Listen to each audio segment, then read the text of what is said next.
abra su Biblia, aquellos que traen su Biblia o que vean en la pantalla, lo tenemos ahí. Es segunda carta de Samuel, capítulo 7, y vamos a leer del versículo 8 al versículo 17. Segundo de Samuel, capítulo 7, versículos del 8 al versículo 17. Mi nombre es Chuy Ávila y soy el pastor de esta iglesia. Es un gozo poderle saludar en el nombre del Señor Jesucristo. Y hoy un día especial porque Él está vivo. Él no está en una tumba, Él está vivo. Amén, hermanos. Así que pongámonos de pie y vamos a leer la palabra del Rey el día de hoy. Gracias, Señor Jesús, por haber triunfado sobre la tumba, sobre la muerte. Sorbida la muerte en victoria, dice la Biblia, Sorbida, se acabó la muerte, se acabó el poder que la muerte tenía. Ahora mi Señor Jesucristo reina soberanamente y victoriosamente a la diestra del Padre, dice la Escritura. Dice la palabra de Dios de esta manera, mis hermanos, en segundo libro del profeta Samuel, capítulo 7, y vamos a leer del versículo 8 hasta el versículo 17. Dice la palabra de Dios de esta manera: ahora pues dirás así a mi siervo David: así ha dicho Jehová de los ejércitos: yo te tomé del redil, de detrás de las ovejas, para que fueses príncipe sobre mi pueblo, sobre Israel. Y he estado contigo en todo cuanto has andado, y delante de ti he destruido a todos tus enemigos, y te he dado nombre grande, como el nombre de los grandes que hay en la tierra. Además, yo fijaré lugar a mi pueblo Israel y lo plantaré para que habite en su lugar y nunca más sea removido, ni los inicuos le aflijan más como al principio.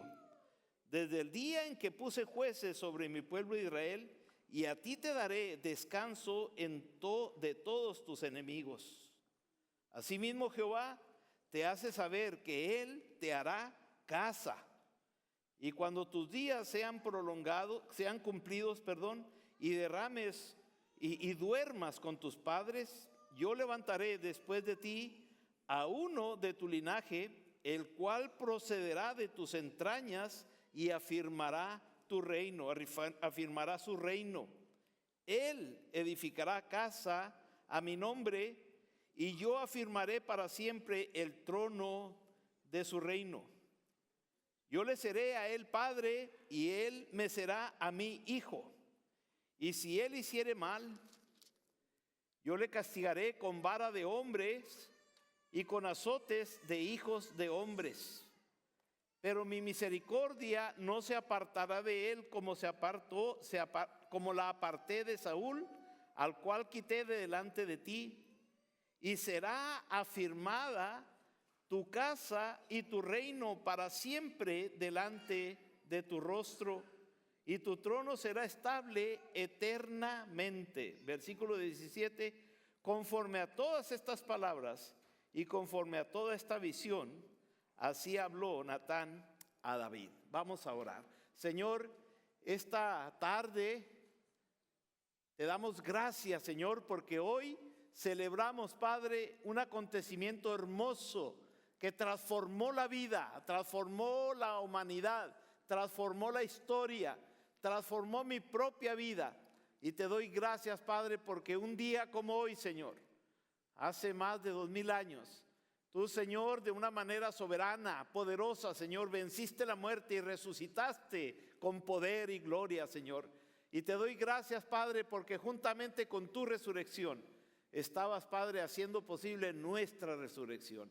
Gracias, Señor, por ese maravilloso poder que tú tienes. Gracias por esa misericordia al darnos darnos, Señor, ese privilegio de ser coherederos y copartícipes de esa bendición y de ese triunfo tuyo.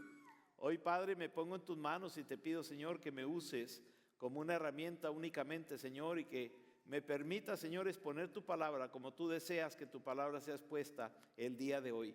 En tus manos me pongo, Señor, y bendigo en el nombre de Jesucristo a cada uno de los que están viéndonos a través de las redes sociales, y también, Padre, a cada uno de los que estamos aquí en este santuario. En tus manos me pongo, Padre, en el nombre de Cristo Jesús. Amén y amén. Tome asiento, mi hermano, por favor. Hoy a las 7 de la mañana tuvimos un culto hermoso y estuvimos celebrando la resurrección de nuestro Señor Jesucristo. y el pastor que predicó, mi hermano Misael, uno de nuestros pastores, predicó y trajo un versículo importante que en el libro de Corintios dice, no está aquí, pues ha resucitado. Porque, y luego tomó como base un pasaje, uno de los evangelios donde dice, ¿por qué buscáis entre los muertos al que vive? Él está vivo, Él ha resucitado poderosamente, y hoy precisamente porque Él está vivo, a mí me gustaría que habláramos sobre ese tema tan importante que tiene que ver con la resurrección. Cuando nosotros hablamos de la resurrección, y principalmente la resurrección de Jesús, entendemos, hermanos, que no es solamente la victoria de Jesucristo sobre la muerte, es el cumplimiento de la antigua promesa que Dios le había dado precisamente a David, de que de su simiente, de la descendencia de David, Dios levantaría un rey eterno, y que de la línea de David, ese rey iba a ser para la eternidad. Por lo tanto, hermanos, voy a tratar, si usted me permite, conectar esta promesa que acabamos de ver en 2 Samuel capítulo 7, este pacto. Acuérdense que estamos hablando de los pactos y estuvimos viendo el pacto de Abraham, el pacto de Moisés, y hoy vamos a ver el pacto que Dios hizo con David. Pero quiero conectar ese pacto con el cumplimiento de la soberanía, el reinado del Señor Jesucristo. Cuando hablamos, hermanos, de la Pascua, la mayoría de las personas ven en la Pascua como un acontecimiento que trajo precisamente vida después de la muerte, que Jesús, después de haber muerto, vino a la vida. Y eso lo es cierto, pero también, hermanos, cuando hablamos de la Pascua, del tiempo de la resurrección, también se trata del reino, se trata de un rey, se trata de la promesa de un rey, y se trata también del reinado de ese rey que estaba siendo prometido a través del rey David. Muchos de nosotros, hermanos, cuando hablamos del rey David, vienen a nuestras mentes muchas historias del rey David, de su niñez, de los salmos que él escribió, de cómo él enfrentó a Goliat. Luego vemos a un rey, vemos a un David ya joven que peleaba y que Dios le bendecía y que Dios le había dado muchos éxitos y triunfos. También lo vemos desde el punto de vista negativo y conocemos los pecados que el rey David cometió, la desobediencia que él cometió, y vemos también el arrepentimiento que el rey David tuvo cuando escribe, por ejemplo, arrepentido, el Salmo 51. Conocemos al rey David de diferentes facetas, pero en cada una de estas facetas, desde su niñez hasta cuando él muere ya siendo un rey anciano, podemos inevitablemente, tenemos que reconocer que la mano de Dios estaba sobre David, que Dios estaba guiando, bendiciendo y acompañando al rey David en cada una de esas etapas de su vida. Pero Dios, hermanos, le hizo al rey David directamente una promesa, que lo acabamos de leer aquí en 2 Samuel capítulo 6. Dios le hizo una promesa grande, una promesa mayor, una promesa que no tiene que ver con lo económico, una promesa que no tiene nada que ver con lo político, que no tiene que ver con lo bélico, con las guerras, sino que Dios le hace una promesa de que de su descendencia vendría un rey supremo. Mire lo que dice el versículo 16 que tomamos como base. El versículo 16 dice de esta manera, dice, y será afirmada tu casa y tu reino para siempre delante de tu rostro, y tu trono, le dice el rey, le dice Dios al rey David, y tu trono, David, será estable eternamente. Tu trono será estable eternamente. Cuando Dios le hace esta promesa, mis hermanos, al rey David, se la hace 1000 años antes. Escúcheme, esto es importante que lo entendamos. Se lo hace 1000 años antes de que Jesucristo viniera. 1000 años antes le hace la promesa de que uno de sus descendientes gobernaría para siempre. 1000 años antes de que Jesucristo viniera, Dios estaba hablándole ya a David sobre la resurrección de Jesús. Y en el momento de la resurrección de Jesús, en ese momento demuestra entonces que Jesucristo es rey para siempre. La resurrección de Jesucristo lo único que viene a hacer es confirmar que en el versículo 16, la promesa que Dios le está dando al rey David en el versículo 16 se está cumpliendo en nuestro Señor Jesucristo, porque nuestro Señor Jesucristo vino a ser rey para siempre. Amén. Vamos a ver si es cierto. Vamos a ver que la Biblia nos hable, porque una cosa es que alguien nos diga algo, Pero otra cosa es comprobar que la Biblia, a través de la Biblia, que Jesucristo es el cumplimiento de esta promesa que Dios le está dando a David en el versículo 16 que tomamos como base. Primeramente vamos a ver la promesa suprema que Dios le hace. En este versículo le dice, tu casa, en el versículo 16, le dice, tu casa será afirmada tu casa y tu reino para siempre, delante de tu rostro. O sea, delante de ti, los que vienen atrás de ti, tus generaciones que vienen detrás de ti, ellos afirmarán, de ti viene alguien que va a establecer tu trono, y el trono que tú representas, el reinado que tú representas, es un reinado que dura para siempre. Hermanos, no hay manera de escapar de que la promesa de un reino eterno que Dios le estaba dando a David era a través de su linaje. Si nosotros vemos el procedimiento de la historia, esto no se cumplió, esta promesa no se cumplió en su hijo Salomón. Esta promesa no se cumplió tampoco en ningún otro rey terrenal. Todos los reyes que vinieron establecieron su reino, fueron importantes, fracasaron o fueron exitosos, pero todos los reyes murieron. Esto siempre era cierto para los reyes. Era cierto para todos los reinos. Nacían, crecían, se reproducían y morían. El proceso natural. No había un rey que saliera de la descendencia de David que se estableciera como un reino eterno. Por lo tanto, el pueblo, conociendo esta historia, esta promesa, el pueblo de Israel, conociendo la promesa que Dios le había dado al rey,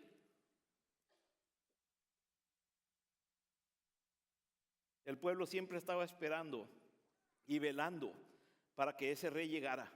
Ese rey que ellos le llamaban el Mesías, ese rey que ellos le llamaban el ungido. El pueblo siempre estuvo esperando que ese rey llegara. Dios hace promesas a través de las generaciones, y cada promesa que el Señor hace, ya lo estuvimos viendo hace un par de semanas, cada promesa que el Señor hace, Él las cumple. Tu historia y mi historia es parte de la promesa que Dios ha hecho de bendecirnos. Nosotros somos bendecidos, pero hermanos, nuestras historias van mucho más allá. Cuando nosotros vemos que la promesa que Dios le ha hecho a David es que la promesa se iba a cumplir para siempre. Iba a venir un rey que viniera y que iba a establecer su reino para siempre. Si le invito para que venga, en segundo lugar, que veamos el cumplimiento de esa promesa. Venga conmigo a Lucas capítulo 1, y ahí está en la pantalla también.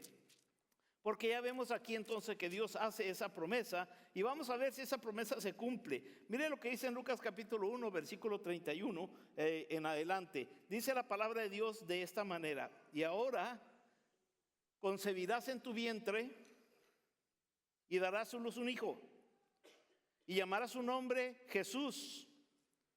Este será grande y será llamado Hijo del Altísimo.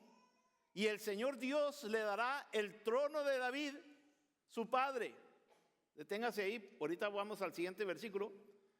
Pero lo que el ángel está diciendo a María y a José, que ese niño que estaba en el vientre de María era el que tenía el cumplimiento de la promesa que Dios le había dado en 2 Samuel a David. Por eso en esa parte del versículo 32, en esta parte del versículo 32 dice: y el Señor Dios le dará el trono de David, su padre, el trono tanto esperado. Tú vas a representar el reino de ese rey tanto esperado. Versículo 32, 33 dice: y reinará, está hablando de Jesús ahora, dice: y reinará sobre la casa de Jacob. ¿Cómo dice ahí? Para siempre. En ningún otro versículo, a ningún otro rey se le hace esa promesa de que su reino limitado, cosmos, en su tiempo y en su espacio, en su cosmos, iba a reinar para siempre. Aquí vemos en Lucas entonces que la promesa que Dios le hace a David en 2 Samuel se está cumpliendo. El cumplimiento de esa promesa está cayendo en el nacimiento de nuestro Señor Jesucristo. Por eso dice el versículo 33, de esta manera lo que estamos viendo, dice, y reinará sobre la casa de Jacob para siempre, y luego dice la última parte, y su reino no tendrá fin. Y su reino no tendrá fin. Ese rey que Dios le prometió a David, ese rey que iba a establecer su reino para siempre, se está cumpliendo en alguien llamado Jesús. En alguien que vino y estuvo viviendo en nuestra tierra, estableciendo su reino, para que su reino, que no tiene fin, pueda ser establecido en cada uno de los corazones de aquellos que deseen obedecerle y seguirle. La promesa de su llamamiento, la promesa del cumplimiento de esa promesa se está ejecutando aquí en Lucas capítulo 1. Por lo tanto, hermanos, Gabriel no le dice a María que Jesús era el indicado, solamente le está confirmando que Jesús es el enviado de Dios, es el que tiene el cumplimiento de la promesa que Dios le estaba dando a David hace años. No solo Jesús iba a ser un salvador. A veces nosotros confundimos mucho este término, y es importante que nosotros veamos la diferencia. Vemos a Jesús como nuestro salvador. Vemos a Jesús y escuchamos mucho a Jesús como nuestro Señor, pero pocas veces nosotros nos sometemos a Jesús como el Rey. ¿Cuál es la diferencia de estas tres cosas? El Salvador es por nuestra conveniencia. Necesitamos un Salvador.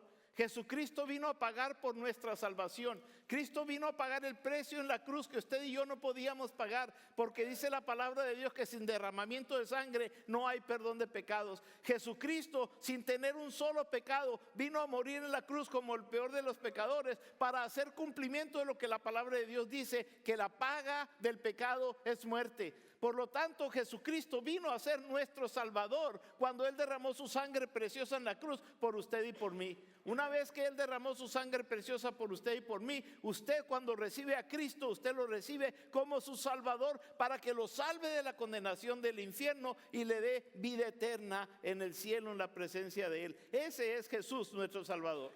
Pero entonces el Señor no únicamente quiere ser nuestro Salvador, Él quiere ser nuestro Señor. Y Señor es aquel que toma el señorío, a quien se le obedece, a quien guía, aquel a quien se le sirve. Pero nosotros muchas veces batallamos para hacer de Jesús nuestro Señor. Queremos que sea nuestro Salvador, queremos que sea nuestro suplidor, queremos que Él supla todas nuestras necesidades. Y cada vez que hay una enfermedad, cada vez que hay un problema económico, cada vez que hay un problema en la familia, cada vez que tenemos algún tipo de conflicto, buscamos a Dios, y muchas veces hasta con una actitud de reclamo. ¿Por qué, Dios, no nos contestas si te conozco como mi Salvador, si te he entregado mi vida y eres mi Salvador? Sí, pero no es nuestro Señor. No lo hemos hecho nuestro Señor. Nuestro Señor es aquel que se le obedece, aquel que se le sigue, aquel que se le sirve sin repriendas, aquel que se le somete a su señorío, y aquel que estamos bajo su señorío y bajo su voluntad. Pero también hay otro nivel. No es únicamente el Salvador, no únicamente el señorío, nuestro Señor, pero es nuestro Rey. Jesús quiere ser nuestro Rey. Y cuando hablamos de un Rey, estamos hablando de un soberano, de alguien que simplemente se le somete, simplemente se obedece, alguien que se trata a todas costas de complacer, de bendecir, aquel Rey, aquel soberano que yo trato en agradecimiento por todo lo que el Rey ha hecho por mí, en agradecimiento por la salvación que Él me ha dado, en agradecimiento lo tengo como mi Rey, mi soberano, quien me guía, quien me bendice constantemente.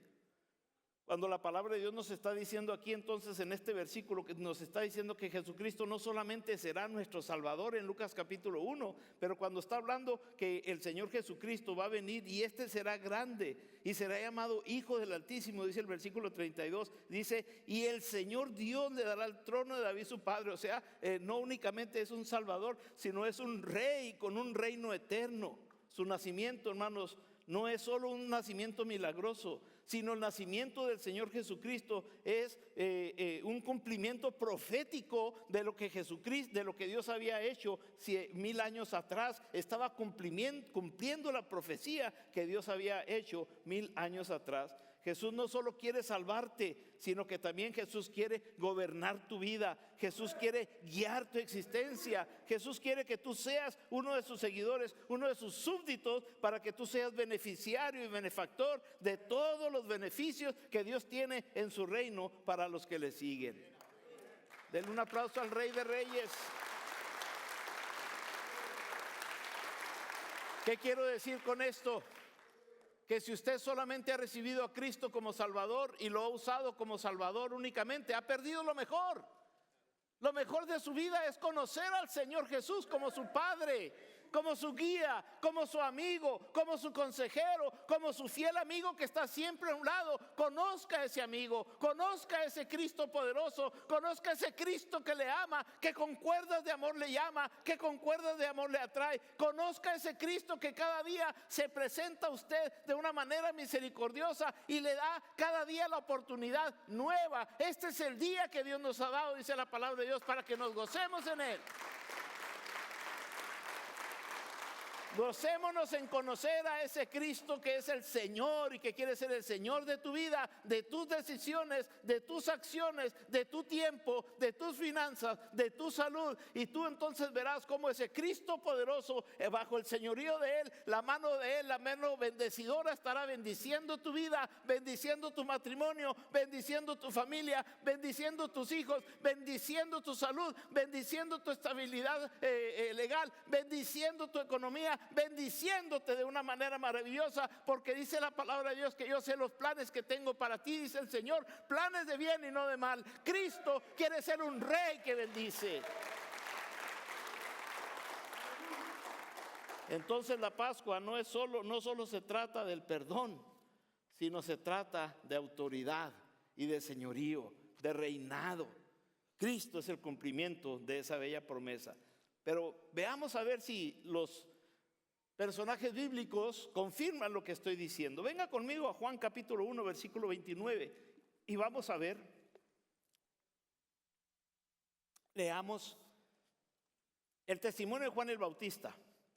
Juan el Bautista reconoció públicamente que por primera vez, desde que cuando él vio a Jesús que venía, él reconoció a Jesús, y la primera vez que él hace una profesión pública de Jesús, dice esto en Juan 1:29.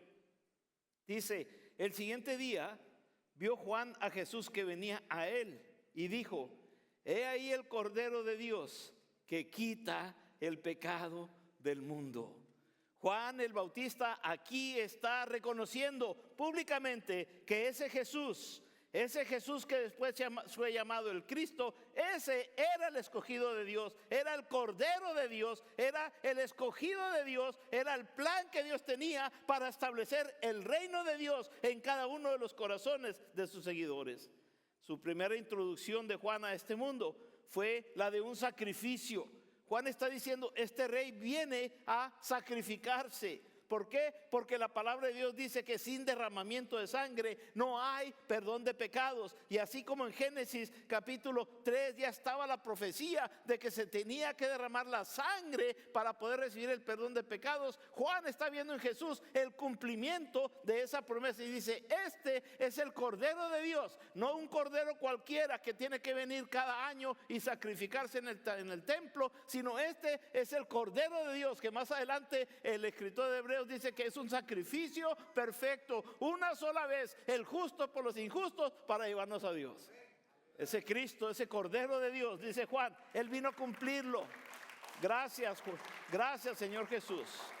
En cada pacto que Dios ha hecho en la historia está el elemento del sacrificio. En el jardín vemos el sacrificio que Dios hizo de ese animal para cubrir las vergüenzas de Adán y Eva. En el altar de Noé vemos el sacrificio que Noé hizo para poder hacer ese pacto que Dios tenía con Noé. El sacrificio de Abraham, vemos el cordero que Dios proveyó para sacrificarlo. Todos estos sacrificios en el sistema de sacrificios, en el día de Moisés, el sistema de sacrificios que había en el santuario santuario era en el tabernáculo, era enfocado hacia Jesucristo. Y Juan, cuando ve a Jesucristo, dice: este que viene ahí es el último sacrificio. Él es el sacrificio perfecto. Él es el que va a establecer el reino de Dios para ir adelante de triunfo en triunfo en Cristo Jesús. Amén. Gracias, Señor Jesús. Muchos de nosotros lo conocemos como un siervo sufriente, como dice la palabra de Dios en el libro de Isaías. Pero Cristo no es solamente un siervo sufriente. Mi Señor Jesucristo es también el Rey triunfante. Por eso en el Domingo de Ramos, cuando Él iba entrando, la gente daba testimonio de Él y decía: Hosana, Hosana, el Rey, el que viene en el nombre del Señor. La gente dando testimonio de que Jesucristo era el Rey, y la Biblia dice que es el Rey de reyes y Señor de señores. Pero no únicamente los seguidores de Jesús daban testimonio de Él. Si usted viene conmigo a Mateo capítulo 27, usted se va a dar cuenta que aún las autoridades, aún los que lo odiaban, aún aquellos que no lo querían, en capítulo 27, versículo 37, vemos el testimonio de los que lo odiaban. Dice la palabra de Dios en el versículo 37 de Mateo 27, dice de esta manera: y le pusieron sobre su cabeza su causa escrita, su causa escrita. O sea, el por qué vino, el motivo por el cual Él estaba ahí. ¿Cuál era su causa? Dice el versículo 27, el 37, que le pusieron este letrero: este es Jesús, el Rey de los judíos. Aunque de una manera negativa las autoridades, incluso de burla, pero aún burlándose de Él, lo están identificando como el Rey. Esto es una referencia que se relaciona directamente con el prometido rey davídico de Segunda de Corintios, de Segunda de Crónicas.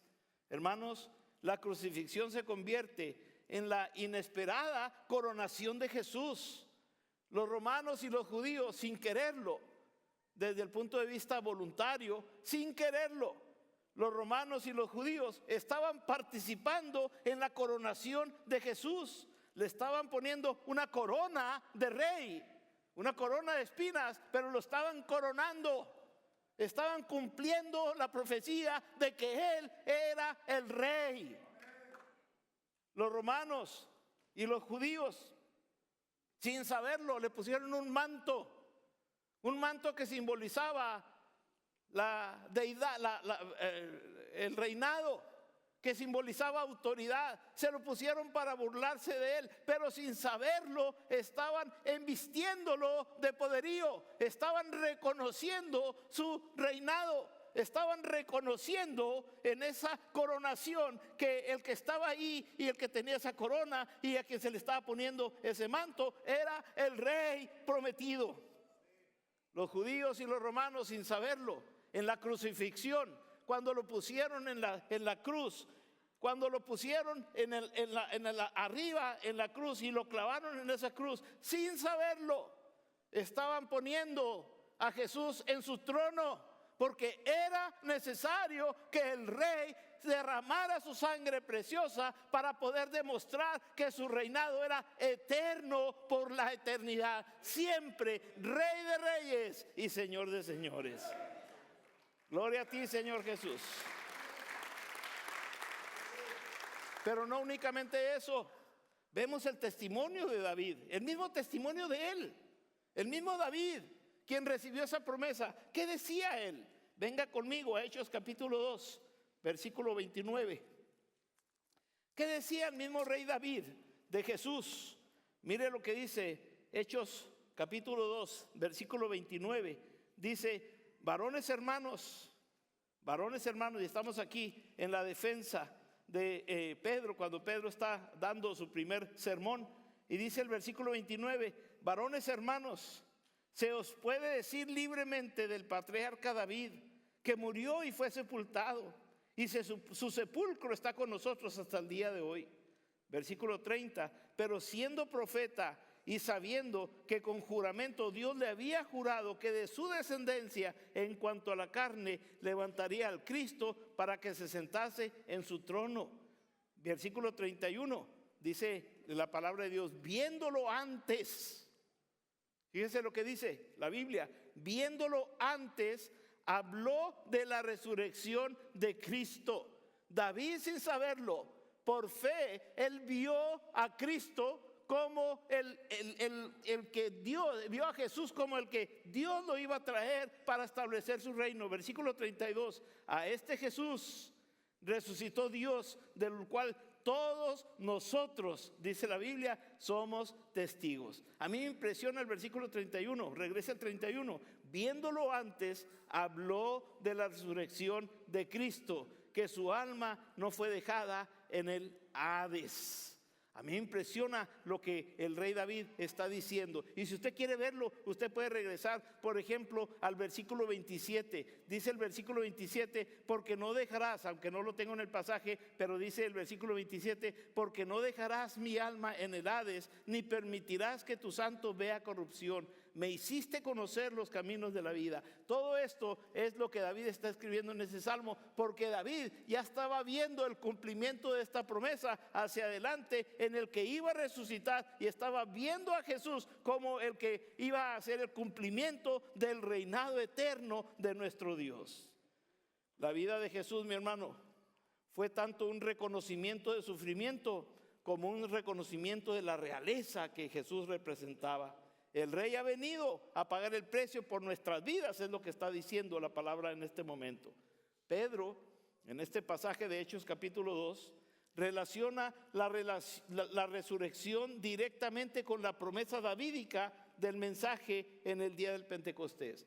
Pedro en el día del Pentecostés está diciendo, ustedes ven todo lo que está pasando, es el cumplimiento de lo que hace 1000 años Dios nos prometió allá en Segunda de Crónicas capítulo 7. Esto que ustedes están experimentando hoy no es otra cosa más que lo que Dios prometió que iba a pasar. Oh, mi hermano, ¿cuántas promesas Dios nos ha hecho? Hoy es el día del cumplimiento de tu promesa. Hoy Dios quiere que tú sepas que esas promesas que Él ha hecho, Él las va a cumplir. Porque dice la palabra de Dios que Él es fiel y justo para perdonar nuestros pecados y limpiarnos de toda maldad. Dios tiene planes para nosotros. Yo sé los pensamientos que tengo para ti y son pensamientos de bien y no de mal, dice la Escritura. Oh, mi hermano, hoy que celebramos la resurrección de Jesucristo, no es únicamente que vino a vivir y que volvió a vivir, sino que vino como Rey de Reyes y como Señor de Señores. Pero mi pregunta ahora en esta tarde es, ¿qué vas a hacer tú con esto? ¿Vas a dejar a Jesús como el historiador, el que vino a dividir la historia, el que ha transformado tantas vidas?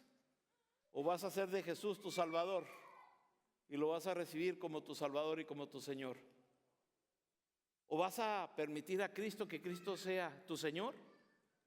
Ya te salvó, pero hasta ahorita has vivido una vida de desobediencia. Has vivido y has hecho lo que a ti te agrada. Has vivido y has hecho lo que tú quieres y has echado a un lado la voluntad de Él. Pero hoy Cristo te está hablando y te está diciendo, hoy yo resucité para ser tu Señor y para guiarte de triunfo en triunfo. ¿Qué vas a hacer con Jesús? ¿Le vas a permitir que sea tu Rey?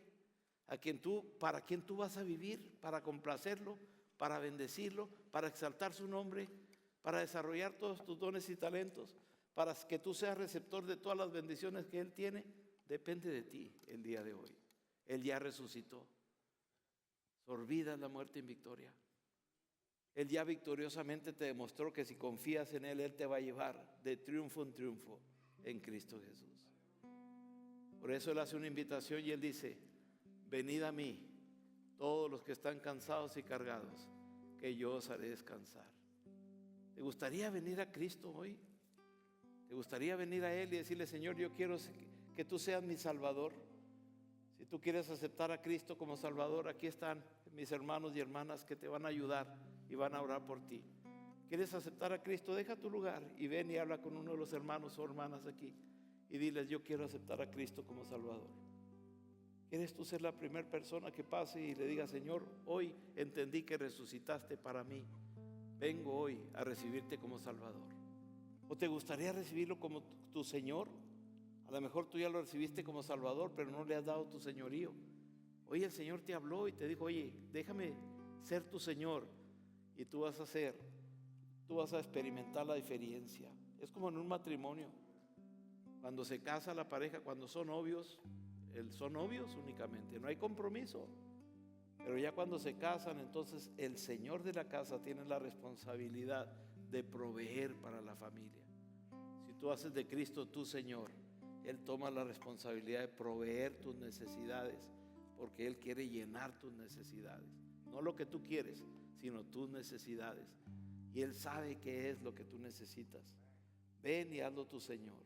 O a lo mejor el Señor te está llamando a un servicio especial, pero tú no quieres servir al Rey. Y el Rey te está invitando y te está diciendo: ven, hazme tu Rey, porque yo quiero que tú me sirvas y quiero que experimentes la bendición de conocerme, de experimentarte y de servirme. Pónganse de pie, mis hermanos, por favor.